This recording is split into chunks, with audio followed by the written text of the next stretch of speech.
ಗುಲಾಬಿ ಗಿಡಗಳು ನರ್ಸರಿಯಿಂದ ತಂದಿರೋದಾಗಲಿ ಅಥವಾ ನಾಟಿ ಸಸಿಗಳಾಗಿರಲಿ, ಅವುಗಳು ಮಳೆಗಾಲದ ಪ್ರಾರಂಭದಲ್ಲಿ ಕೆಲವೊಂದಿಷ್ಟು ಕೇರನ್ನು ತಗೊಂಡ್ರೆ ಗೊಂಚಲು ಗೊಂಚಲಾಗಿ ಹೂಗಳನ್ನು ಬಿಡುತ್ತೆ.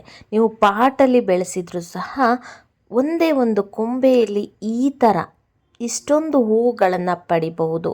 ಮಾಡಬೇಕಾಗಿರೋದು ಸಣ್ಣ ಸಣ್ಣ ಕೆಲಸಗಳಷ್ಟೇ, ಅದರ ರಿಸಲ್ಟ್ ಮಾತ್ರ ಈ ರೀತಿ ಆಸಮ್ ಆಗಿರುತ್ತೆ.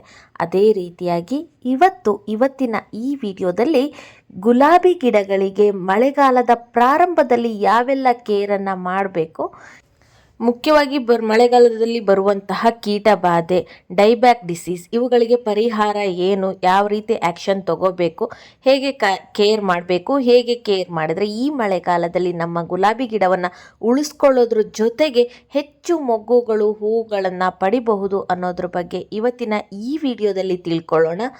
ನಮಸ್ತೆ, ನಾನು ಕೀರ್ತಿ ಚೇತನ್.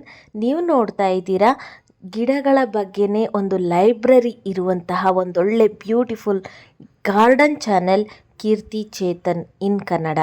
ನಮ್ಮ ಕನ್ನಡದಲ್ಲಿ ದಾಸವಾಳ ಗಿಡಗಳ ಬಗ್ಗೆ, ಗುಲಾಬಿ ಗಿಡಗಳ ಬಗ್ಗೆ, ಸೇವಂತಿಗೆ ಗಿಡಗಳ ಬಗ್ಗೆ, ಹಾಗೆಯೇ ತಾರಸಿಯ ಮೇಲೆ ತರಕಾರಿ ಗಿಡಗಳನ್ನು ಹೇಗೆ ಬೆಳೆಸಬೇಕು, ಹೇಗೆ ಕೇರ್ ಮಾಡಬೇಕು, ಎಲ್ಲವೂ ಸಹ ಆರ್ಗ್ಯಾನಿಕ್ ಗೊಬ್ಬರಗಳನ್ನು ಕೊಡುವುದರ ಮೂಲಕ ಅನ್ನುವ ಬಗ್ಗೆ ಸಾಕಷ್ಟು ಇನ್ಫಾರ್ಮೇಷನ್ಗಳು ನಮ್ಮ ಚಾನೆಲ್ನಲ್ಲಿದೆ. ಜೊತೆಗೆ ಮನೆಯಲ್ಲಿರುವ ಹಸಿ ಕಸದಿಂದನೇ ಯಾವುದೇ ರೀತಿ ಹುಳಗಳು ಮತ್ತು ವಾಸನೆ ಇಲ್ಲದ ಹಾಗೆ ನಾವು ಗೊಬ್ಬರವನ್ನು ತಯಾರಿಸೋದು ಹೇಗೆ ಅನ್ನೋ ಕುರಿತು ಸಂಪೂರ್ಣ ಇನ್ಫಾರ್ಮೇಷನ್ ಇರುವಂತಹ ವಿಡಿಯೋಗಳು ನಮ್ಮ ಚಾನೆಲ್ನಲ್ಲಿದೆ. ಒಂದ್ಸರ್ತಿ ಚಾನೆಲ್ನ ವಿಸಿಟ್ ಮಾಡಿ ವಿಡಿಯೋಗಳನ್ನು ನೋಡಿ, ನಿಮಗೆ ಹೆಲ್ಪ್ಫುಲ್ ಆಗುತ್ತೆ ಅಂತ ಹೇಳ್ತಾ ಇವತ್ತಿನ ಈ ವಿಡಿಯೋನ ಸ್ಟಾರ್ಟ್ ಮಾಡ್ತಾ ಇದ್ದೀನಿ.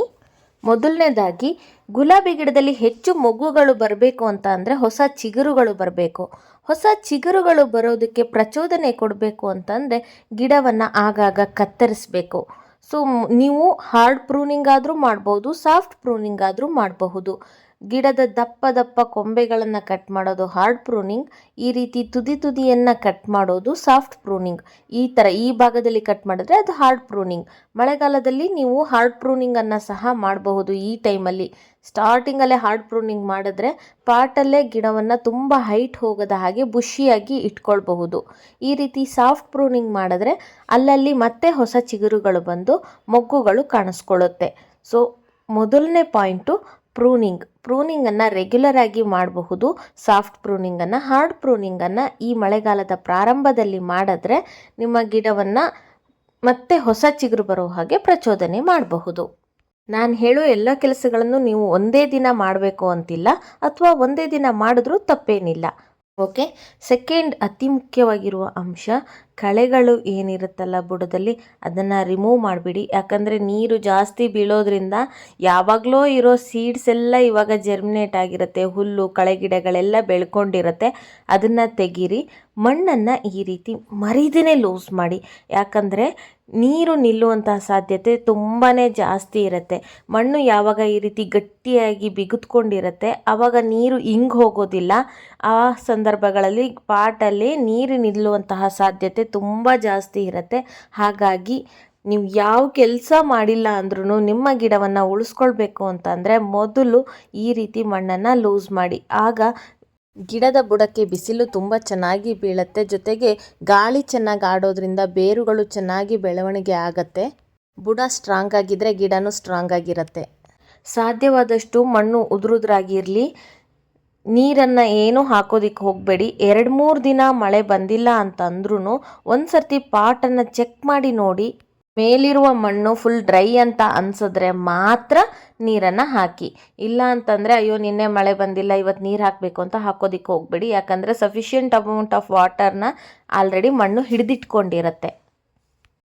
ಇನ್ ಕೇಸ್ ಪಾಟಲ್ಲಿ ನೀರು ನೀವು ಹೀಗೆ ಮಾಡಿದ್ರೂ ನಿಲ್ತಾ ಇದೆ ಅಂತಂದರೆ ರೀಪಾಟ್ ಮಾಡಲೇಬೇಕಾಗತ್ತೆ. ಯಾಕಂದರೆ ಕೆಳಗಡೆ ಡ್ರೈನೇಜ್ ಹೋಲ್ ಕಟ್ಕೊಂಡಿರುತ್ತೆ, ಆಗ ಮಾತ್ರ ನೀರು ನಿಲ್ತಾ ಇರುತ್ತೆ. ಒಂದೊಂದು ಸರ್ತಿ ಮಣ್ಣೇ ಹೋಗಿ ಕುತ್ಕೊಂಡು ಡ್ರೈನೇಜ್ ಹೋಲ್ ಕಟ್ಕೊಂಡ್ಬಿಟ್ಟಿರುತ್ತೆ. ಹಾಗಾಗಿ ನೀವು ನೋಡಿ, ಮಳೆಗಾಲದ ಸ್ಟಾರ್ಟಿಂಗಲ್ಲಿ ಅಬ್ಸರ್ವ್ ಮಾಡಿ, ಮಳೆ ನಿಂತ ತಕ್ಷಣ ಪಾಟಲ್ಲಿ ಹೋಗಿ ನೋಡಿ ನೀರು ನಿಂತಿದ್ರೆ ಅದನ್ನು ರೀಪಾಟ್ ಮಾಡಬೇಕಾಗತ್ತೆ. ಓಕೆ, ಮುಂದಿನ ಅತಿ ಮುಖ್ಯವಾಗಿರುವ ಅಂಶ ಮಳೆಗಾಲದಲ್ಲಿ ನಾವು ಫೇಸ್ ಮಾಡುವಂಥದ್ದು ಡೈಬ್ಯಾಕ್ ಡಿಸೀಸ್. ಎಂಥದೇ ಗೊಬ್ಬರಗಳು ಏನೇ ಕೇರ್ ಮಾಡಿದ್ರೂ ಒಂದೊಂದು ಸರ್ತಿ ಈ ರೀತಿ ಗುಲಾಬಿ ಗಿಡ ಮೇಲಿನಿಂದ ಒಣಗ್ತಾ ಬರುತ್ತೆ, ಕಪ್ಪಾಗಿ ಒಣಗ್ತಾ ಬರುತ್ತೆ. ಇದನ್ನು ಡೈಬ್ಯಾಕ್ ಡಿಸೀಸ್ ಅಂತ ಹೇಳಿ ಕರಿತೀವಿ. ಅಂದರೆ ಮೇಲಿಂದ ಕಪ್ಪಾಗಿ ಒಣಗ್ತಾ ಬಂದ್ಬಿಡತ್ತೆ, ಸಾಯ್ತಾ ಬಂದ್ಬಿಡತ್ತೆ. ಸೊ ಅದನ್ನು ನೆಗ್ಲೆಕ್ಟ್ ಮಾಡಿದ್ರೆ ಅದೇ ರೆಂಬೆ ಹಾಗೆ ಬಂದ್ಬಿಟ್ಟು ಪೂರ್ತಿ ಗಿಡನೇ ಹೀಗೆ ಕಪ್ಪಾಗಿ ಹೋಗಿಬಿಡತ್ತೆ. ಸೊ ಇದನ್ನು ಸ್ಟಾರ್ಟಿಂಗಲ್ಲೇ ಆ್ಯಕ್ಷನ್ ತಗೊಂಡ್ರೆ ಖಂಡಿತವಾಗ್ಲೂ ಪ್ರಿವೆಂಟ್ ಮಾಡ್ಬೋದು, ಗಿಡವನ್ನು ಉಳಿಸ್ಕೊಳ್ಬಹುದು. ಎಲ್ಲಿ ಬ್ಲ್ಯಾಕ್ ಆಗಿರುತ್ತಲ್ಲ ಅಲ್ಲಿಂದ ಒಂದು ಅರ್ಧ ಇಂಚು ಕೆಳಗಡೆ, ಒಂದು ಇಂಚೆ ಕೆಳಗಡೆ ಕಟ್ ಮಾಡಿಬಿಡಿ.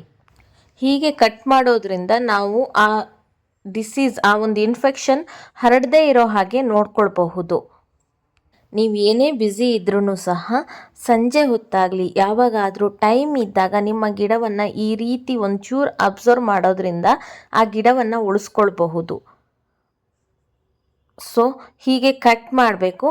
ಕಟ್ ಮಾಡಿದ ನಂತರ ಒಂದು ಸೊಲ್ಯೂಷನ್ ಹೇಳ್ತೀನಿ, ಅದನ್ನು ಉಪಯೋಗಿಸೋದ್ರಿಂದ ಮತ್ತೆ ಆ ಡಿಸೀಸಲ್ಲಿ ಕಾಣಿಸ್ಕೊಳ್ಳೋದಿಲ್ಲ. ನೆನಪಿರಲಿ, ಯಾವಾಗಲೂ ಎಲ್ಲಿ ಡೈಬ್ಯಾಕ್ ಡಿಸೀಸ್ ಇರುತ್ತಲ್ಲ ಅದರಿಂದ ಮಿನಿಮಮ್ ಅರ್ಧ ಇಂಚ್ ಬಿಟ್ಟಿರಬೇಕು, ಮತ್ತು 1 ಇಂಚ್ ಬಿಟ್ಟರೂ ಸಹ ಒಳ್ಳೆಯದೇ. ನಾನಲ್ಲಿ ಒಂದು ಬ್ರ್ಯಾಂಚ್ ಇರೋದ್ರಿಂದ ಅರ್ಧ ಇಂಚ್ ಬಿಟ್ಟು ಕಟ್ ಮಾಡಿದ್ದೀನಿ. ಆ ನಂತರ ಏನು ಸೊಲ್ಯೂಷನ್ ಅಂತ ಅಂದರೆ, ಈ ರೀತಿ ಫಂಗಿಸೈಡನ್ನು ಗಿಡಗಳಿಗೆ ಬಳಸಿ. ನಾನು ಈ ಫಂಗಿಸೈಡ್ದು ಲಿಂಕು ಡಿಸ್ಕ್ರಿಪ್ಷನ್ ಬಾಕ್ಸಲ್ಲಿ ಕೊಟ್ಟಿರ್ತೀನಿ, ವಿಡಿಯೋದ ಡಿಸ್ಕ್ರಿಪ್ಷನ್ ಬಾಕ್ಸಲ್ಲಿ ಕೊಟ್ಟಿರ್ತೀನಿ. ಈ ವಿಡಿಯೋದ ಕೆಳಗೆ ಮೋರ್ ಅಂತ ಇರುತ್ತಲ್ಲ ಅದ್ರ ಮೇಲೆ ಕ್ಲಿಕ್ ಮಾಡಿ ಡಿಸ್ಕ್ರಿಪ್ಷನ್ ಬಾಕ್ಸ್ ಓಪನ್ ಆಗುತ್ತೆ. ನಾನಲ್ಲಿ ಫಂಗಿಸೈಡ್ದು ಲಿಂಕ್ ಕೊಟ್ಟಿರ್ತೀನಿ, ಅದು ನಾನು ಬಳಸ್ತಾ ಇರುವಂತಹ ಫಂಗಿಸೈಡ್. ನೀವು ಬೇಕಿದ್ರೆ ಎಲ್ಲೆಲ್ಲಿ ಸಾಫ್ಟ್ ಪ್ರೂನಿಂಗ್ ಮಾಡಿರ್ತೀರ ಅಲ್ಲಿ ಸಹ ಈ ಫಂಗಿಸೈಡ್ನ ಯೂಸ್ ಮಾಡಬಹುದು. ಆ ಡಿಸೀಸ್ ಇರೋ ಪ್ಲೇಸಲ್ಲಿ ಮಸ್ಟ್ ಇದನ್ನು ಹಾಕಿ. ಇನ್ ಕೇಸ್ ನಿಮಗೆ ತಗೊಳ್ಳೋದಕ್ಕೆ ಇಷ್ಟ ಇಲ್ಲ ಅಥವಾ ನಿಮಗೆ ಬೈ ಮಾಡೋಕ್ಕೆ ಆಗಲ್ಲ ಅಂತ ಇದ್ದರೆ ಅಟ್ಲೀಸ್ಟ್ ಅರಿಶಿಣನ್ನಾದರೂ ಆ ಪ್ಲೇಸ್ಗೆ ಹಚ್ಚಿ. ಇದರಿಂದ ಆ ಒಂದು ಡಿಸೀಸ್ ಮತ್ತೆ ಅಲ್ಲಿ ಬರೋದಿಲ್ಲ. ಓಕೆ, ಈ ಇನ್ಫಾರ್ಮೇಷನ್ ತುಂಬ ಯೂಸ್ಫುಲ್ ಆಗಿದೆ ಅಂತ ಅಂದ್ಕೊಳ್ತೀನಿ. ಮುಂದಿನ ಇನ್ಫಾರ್ಮೇಷನ್ ತುಂಬಾ ಮುಖ್ಯವಾಗಿರುವಂಥದ್ದು. ಎಷ್ಟೊಂದು ಸರ್ತಿ ಹೂವು ಪೂರ್ತಿಯಾಗಿ ಅರಳೋದೇ ಇಲ್ಲ, ಮೊಗ್ಗು ಅಲ್ಲಲ್ಲೇ ಒಣಗಿ ಹೋಗ್ತಾ ಇರುತ್ತೆ. ಏನಾಗಿದೆ ಅಂತ ತಿಳ್ಕೊಳ್ಳೋಷ್ಟ್ರೊಳಗೇ ಈ ರೀತಿ ನೋಡಿ, ಹೂವು ಮೊಗ್ಗಿಲ್ಲೇ ಹೀಗೆ ಒಣಗಿ ಹೋಗಿರುತ್ತೆ, ಎಲೆಗಳೆಲ್ಲ ಹೀಗೆ ಮುಟ್ಕೊಳ್ತಾ ಇರುತ್ತೆ. ಇದಕ್ಕೆ ತುಂಬ ಮುಖ್ಯವಾಗಿರುವಂತಹ ಕಾರಣ ಸೂಕ್ಷ್ಮವಾಗಿ ಗಮನಿಸಿದ್ರೆ ಮಾತ್ರ ಕಾಣಿಸುತ್ತೆ, ಇಲ್ಲಾಂದರೆ ಗೊತ್ತೇ ಆಗಲ್ಲ. ಸಣ್ಣ ಸಣ್ಣ ಕೀಟಗಳು, ಅಫಿಡ್ಸ್ಗಳು ಅಟ್ಯಾಕ್ ಆಗಿರುತ್ತೆ. ಈ ಟೈಮನ್ನಲ್ಲಿ ಇದು ತುಂಬ ಜಾಸ್ತಿ ಇರುತ್ತೆ. ಸೊ ನಾನು ಎಲ್ಲ ವಿಡಿಯೋದಲ್ಲೂ ಹೇಳ್ತಾ ಇರ್ತೀನಿ, ನಾನು ಬಳಸೋದು ನೀಮ್ ಆಯಿಲ್ ಮತ್ತು ಗೋಮೂತ್ರ. ಸೊ ನೀಮ್ ಆಯಿಲ್ ಆದರೆ 1 ಲೀಟರ್ಗೆ 5 ml ಅಷ್ಟು ನೀರಿನ ಜೊತೆ ಮಿಕ್ಸ್ ಮಾಡಿಕೊಂಡು ಸ್ಪ್ರೇ ಮಾಡಿ.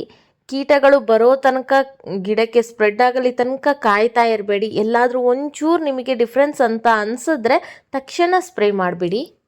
ಗೋಮೂತ್ರ ಆದರೆ 1 ಪಾರ್ಟ್ ಗೋಮೂತ್ರ 10 ಪಾರ್ಟ್ ನೀರನ್ನು ತಗೊಂಡು ಮಿಕ್ಸ್ ಮಾಡಿ ಸ್ಪ್ರೇ ಮಾಡಿ. ಇದರಿಂದ ಡಿಸೀಸನ್ನು ಕಡಿಮೆ ಮಾಡಬಹುದು, ಕಂಟ್ರೋಲ್ಗೆ ತಗೊಳ್ಬಹುದು. ಓಕೆ, ಆಗಾಗ ನೀವು ಗಿಡಗಳನ್ನು ನೋಡೋದಕ್ಕೆ ಹೋದಾಗ ಪಾಟನ್ನು ಒಂದು ಸರ್ತಿ ಈ ರೀತಿ ಕೈ ಹಾಕಿ ಚೆಕ್ ಮಾಡ್ತಾ ಇರಿ. ತುಂಬ ನೀರು ನಿಲ್ತಾ ಇದೆಯಾ, ಏನು ಆಗ್ತಾ ಇದೆ ಅಂತ ಹೇಳಿ ಮಣ್ಣನ್ನು ಒಂದು ಸರ್ತಿ ಮುಟ್ಟು ನೋಡಿ. ತೀರಾ ಅಂಟಂಟಿತ್ತು, ಬೇರಿಗೆ ಉಸಿರಾಡೋದಕ್ಕೂ ಜಾಗ ಇಲ್ಲ ಅನ್ನೋ ಥರ ಇತ್ತು ಅಂದರೆ ರೀಪಾಟ್ ಮಾಡಿಬಿಡಿ. ಯಾಕಂದರೆ ನೀರು ತುಂಬ ನಿಲ್ತಾ ಇದ್ದು ಹಾಗಾಗುವಂಥ ಸಾಧ್ಯತೆಗಳಿರುತ್ತೆ, ಒಂದೊಂದು ಸರ್ತಿ ನಮ್ಮ ಗಮನಕ್ಕೆ ಬರೋದಿಲ್ಲ. ಅಥವಾ ನೀವು ಗ್ರೋ ಬ್ಯಾಗಲ್ಲಿ ಬೆಳೆಸ್ತಾ ಇದ್ದರೆ ಬಾಟಮಲ್ಲಿ ಒಂದು ಊದ್ಬತ್ತಿ ತೊಗೊಂಡು ಹೋಲ್ ಮಾಡಬಹುದು. ತುಂಬ ಸುಲಭ ಗ್ರೋ ಬ್ಯಾಗಲ್ಲಿ ಬೆಳೆಸೋದು.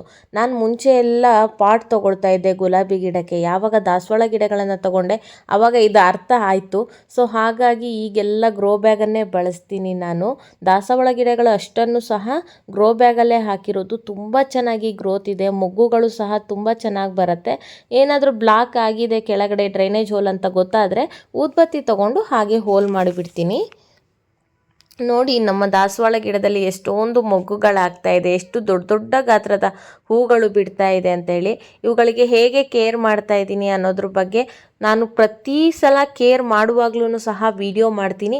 ನಾನು ಏನು ಕೇರ್ ಮಾಡ್ತೀನಿ, ನಾನು ಏನು ಕೆಲಸ ಗಾರ್ಡನಲ್ಲಿ ಮಾಡ್ತೀನಿ ಅದನ್ನೇ ನಾನು ವಿಡಿಯೋ ಮಾಡಿ ನಿಮಗೆ ಹಾಕ್ತಾ ಇರ್ತೀನಿ.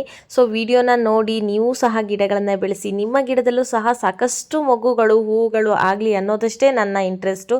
ಇಲ್ಲಿಯ ತನಕ ನಾನು ನನ್ನ ಟೆರೆಸ್ ಗಾರ್ಡನಲ್ಲಿ ಯಾವುದೇ ರೀತಿಯ ಕೆಮಿಕಲ್ ಫರ್ಟಿಲೈಸರ್ನ ಬಳಸ್ತಾ ಇರೋದು ಎಲ್ಲದೂ ಸಹ ಆರ್ಗ್ಯಾನಿಕ್ ಕಾಂಪೋಸ್ಟೇ.